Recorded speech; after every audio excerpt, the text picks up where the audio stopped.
Quickly, CNN joins affiliate in Oklahoma City, KFOR, to bring you the latest that they're having live updates on this explosion that's happened at the federal court building in downtown Oklahoma City.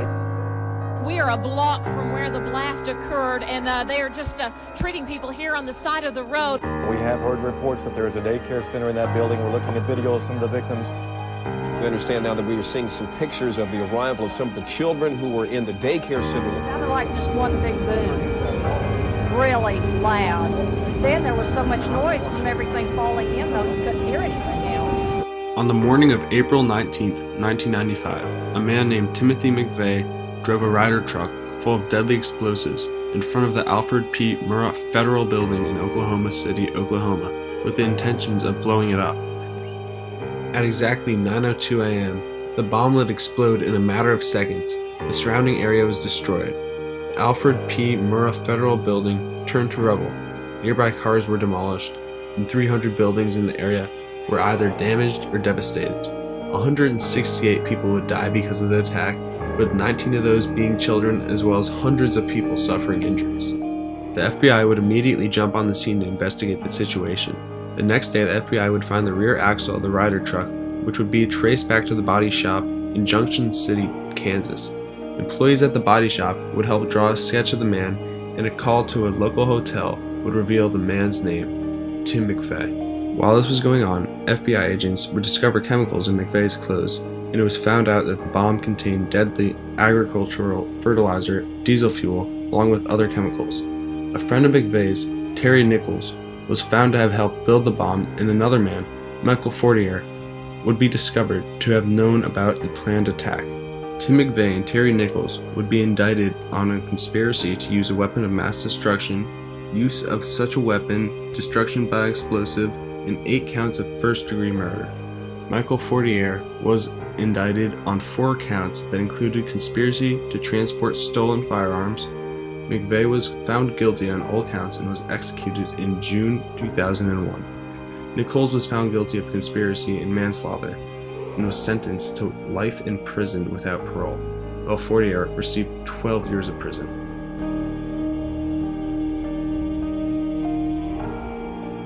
The bombing in Oklahoma City was an attack on innocent children and defenseless citizens.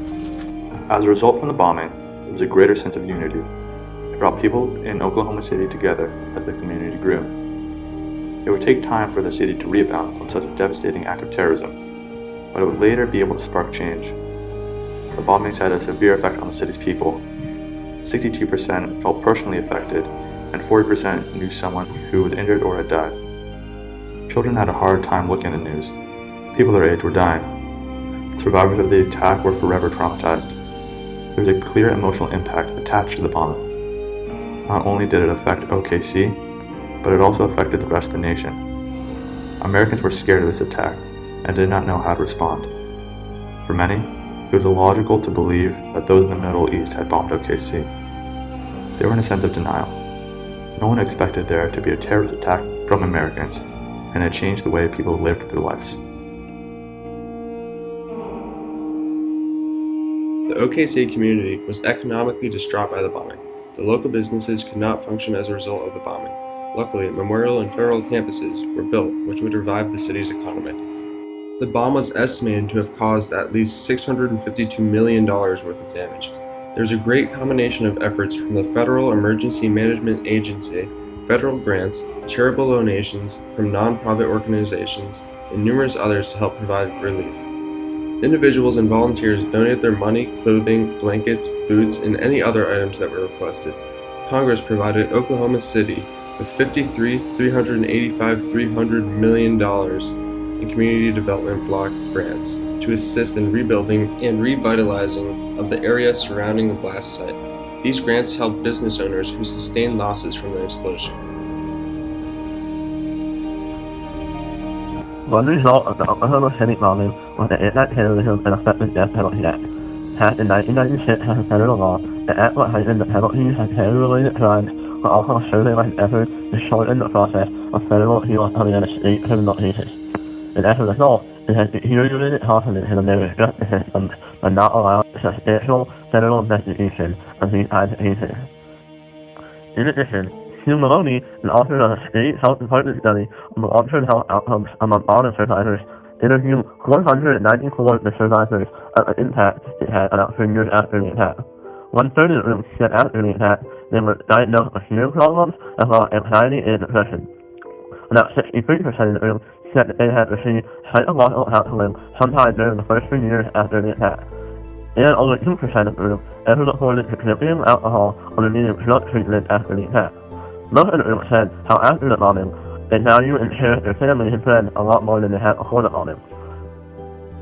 The FBI worked hard to find and uncover the truth about the attack, all while the news and media informed the public on what they knew.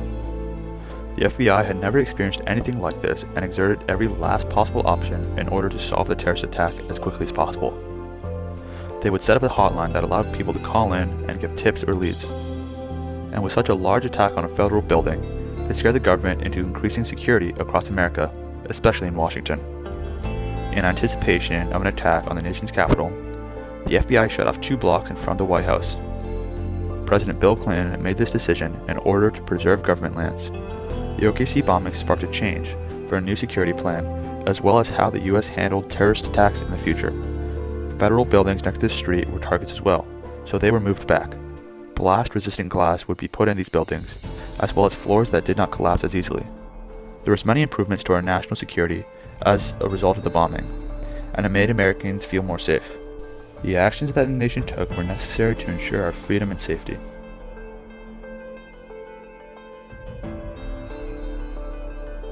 It is important for students to learn about the Oklahoma City bombing because of the major changes it caused. It transformed our security and made the country more safe. It also made people realize that attacks were not just from the Middle East, it could come from within. This changed the way people lived.